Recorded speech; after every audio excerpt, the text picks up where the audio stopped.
Hello my lovely students, I hope you all are doing good. Today I am going to teach you the remaining part of the chapter, that is everything for the best. So without getting any further delay, let's get started. The king couldn't believe what his advisor had said. He couldn't comprehend how the loss of his finger could be a blessing. The distraught king was sure his courtier was making fun of him. In his fury, the king ordered Pratap Singh out of his sight. Seeing that he had indeed enraged the king, Pratap Singh had no choice but leave the king alone. We have learned earlier that when king tried to cut the apple, but unluckily the sword slipped from his hand and he cut off his finger. तो last part में जो हम लोग previous part 1 में हमने पढ़ा था कि किंग जो है वो उनको बहुत भूख लगी थी, तो उनको एप्पल दिखा, तो जब वो अपना तलवार निकाल के एप्पल को कट करने गए तो गलती से क्या हो गया कि वो तलवार जो है, सोर्ड जो है वो उनके हैंड से फिसल गई और जिससे उनका जो फिंगर है वो कट हो गया। तो वो अपना कटा हुआ फिंगर देख करके वो ज़ोर ज़ोर से दर्द से कराहने लगे, चिल्लाने लगे, रोने लगे।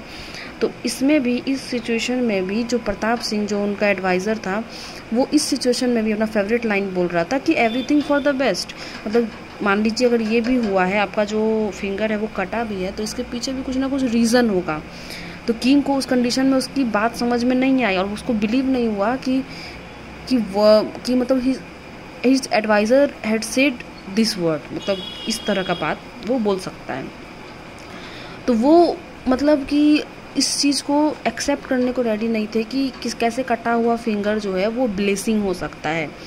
तो क्या हो गया कि किंग जो है वो काफ़ी गुस्सा हो गए अपने कोर्टियर को, उनको लगा कि उनका जो कोर्टियर है, बाकी सारे जो लोग हैं वो उनका मजाक उड़ाएंगे। तो वो बहुत ज़्यादा गुस्से में प्रताप सिंह को ऑर्डर दिए कि वो उनके नज़रों से चले जाए। तो प्रताप सिंह जो है उसके पास कोई चॉइस नहीं था but leave the king alone. एक ही चॉइस था कि वो किंग को अलोन छोड़ के वहाँ से चले जाएं। In his hunger and pain the king fell into an uneasy sleep. उसके बाद उनको भूख भी लगी थी किंग को, तो उनको अनईजी फील होने लगा, तो वो सो गए वहीं पर गिर के। एज ही ले at the foot of a tree, एक पेड़ के मतलब जहाँ जड़ रहता वहाँ पे वो सो गए। He was discovered by the tribesman of the jungle. उसके बाद क्या हो गया कि उस जंगल में जो ट्राइब्समैन थे, मतलब जो जंगली आदमी थे, जो आदिवासी आदमी थे, वो वहाँ पर आते हैं। Who in the last day of their great annual festival, जो वो उस दिन क्या था, उनका लास्ट डे था किसका, तो एनुअल फेस्टिवल का, उनका फेस्टिवल होता है तो उसका लास्ट डे था। For sacrificial victim for the tiger goddess. तो वो चाह रहे थे कि वो मतलब कि वो टाइगर गॉडेस जो होते हैं भगवान, तो उसको वो एक चढ़ावा चढ़ाएं। They were delighted to find such a handsome victim. तो वो ऐसा ही कोई हैंडसम विक्टिम ढूंढ रहे थे जिनको वो गॉडेस टाइगर जो है उसको वो दे एज अ गिफ्ट, जो है वो अपनी तरफ से भेंट करे। दे सीज द किंग। तो वो लोग किंग को चारों तरफ से घेर लिए। बाउंड हिज हैंड्स, हैंड को उनका बांध दिए, पैर भी बांध दिए और उनको उठा करके लेके जाने लगे। The warriors were in their colourful costumes. और जो लोग थे, जो आए थे ट्राइब्समैन, वो कलरफुल कॉस्ट्यूम में थे with plumes. Plumes means large feathers used as ornament. एक मतलब बाल में पहना जाता है बड़ा बड़ा पंख जैसा, ऑर्नामेंट के रूप में, ज्वेलरी के रूप में। Holding the spears upright in reference to their royal prisoner they march to their chief's palace. तो वो लोग चले गए मार्च करते हुए अपने चीफ्स पैलेस में, महल में, उसे लेकर। The tribal soldiers presented their booty to the chief who just that the prisoner was indeed of royal blood. तो जब वो लोग लेके गए उसे अपने चीफ के पास, तो चीफ ने जब उस यानी किंग को देखा तो वो समझ गए कि जो प्रिजनर है वो रॉयल ब्लड है इसमें। He was pleased with his minions prize catch. तो वो काफ़ी खुश हुए कि उनके जो आदमी है वो बहुत ही अच्छा प्राइज लेके आए हैं। He decided that blue blood would be an excellent offering to the supreme deity. तो वो उनके अकॉर्डिंग था कि ये जो ब्लू ब्लड है वो काफ़ी अच्छा है, वो हमें जो है वो गॉड को गिफ्ट करने के लिए। Therefore he sent for the tribal priest and old man who came in soon afterwards। उसके बाद जो है वो ट्राइबल प्रीस्ट को बुलाने के लिए गए। वो आया, वो ओल्ड मैन था। As was a custom the tribal priest had to approve of all offerings to the deity. Tribal priest जो बाकी का जो फॉर्मेलिटी होता है, ऑफरिंग वगैरह, वो उन्होंने पूरा किया। It was his duty to see that each offering was perfect in all respect. और ये उसका ड्यूटी होता है प्रिस्ट का, ट्रैवल प्रिस्ट का, कि सारा जो चीज़ जो है वो ऑफरिंग जो है वो सही वे में हो रहा है कि नहीं।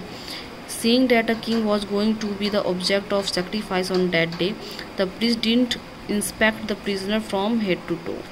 प्रीस्ट जो है वो जान रहा था कि ये जो है जो इसको लाया गया है वो उसको सेक्रीफाइस करने के लिए लाया गया, तो उसने जो है उसको हेड टू टो देखा भी नहीं, मतलब ऊपर से नीचे देखा भी नहीं।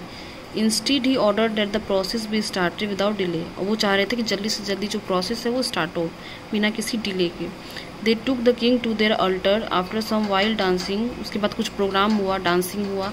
The final sacrificial preparation began with the smearing of red and yellow powder over the victim's forehead. उसके बाद प्रिपरेशन जो है वो स्टार्ट हुआ।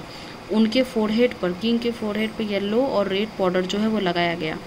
फीट एंड हैंड्स, हाथ और पैर में भी। However, it was during the anointing of the body that the old priest noticed that something was amiss. ये जो है उनमें ऐसा इस मतलब सेक्रीफिशियल प्रिपरेशन जब हो रहा था तो ये उनका रूल था कि वो लोग जो है पूरे बॉडी में जो है वो रेड एंड येलो पाउडर जो है वो स्मेयर करते हैं, लगाते हैं। One of the fingers of the Kings left hand was missing.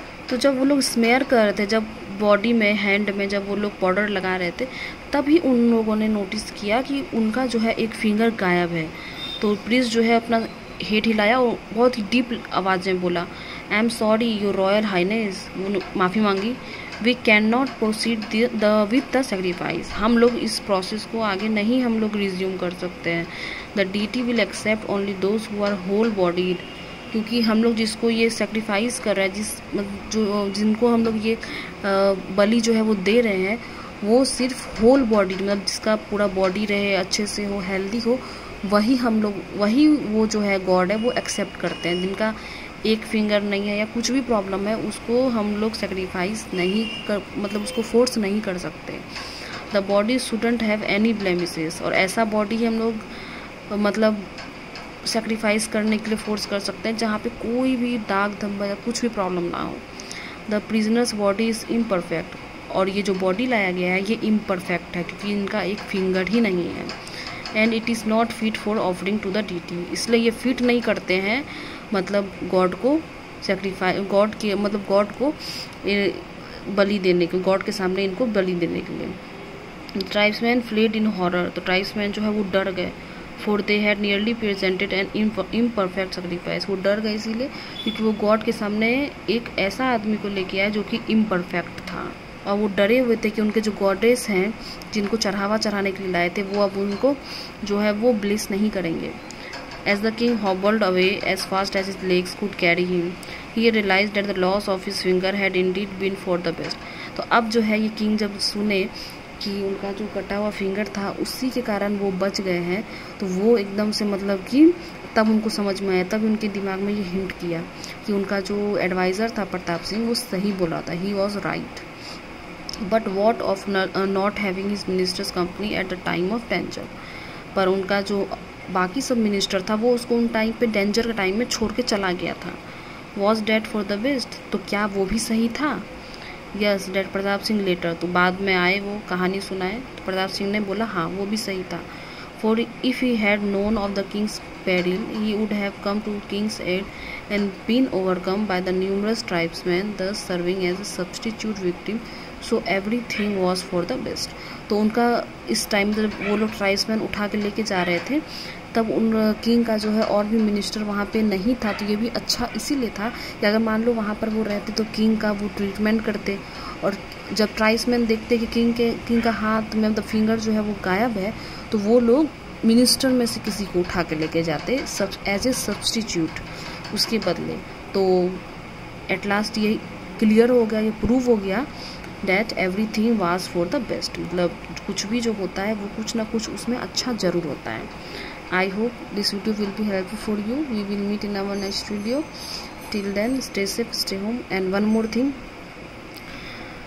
in the upcoming exam all the question will be given from the online classes, so it is your duty to follow my instruction. And some of the students are not taking interest, so it's my warning that you must take interest in online classes because it will be helpful for you and for the upcoming exam. So stay home, stay safe, good luck.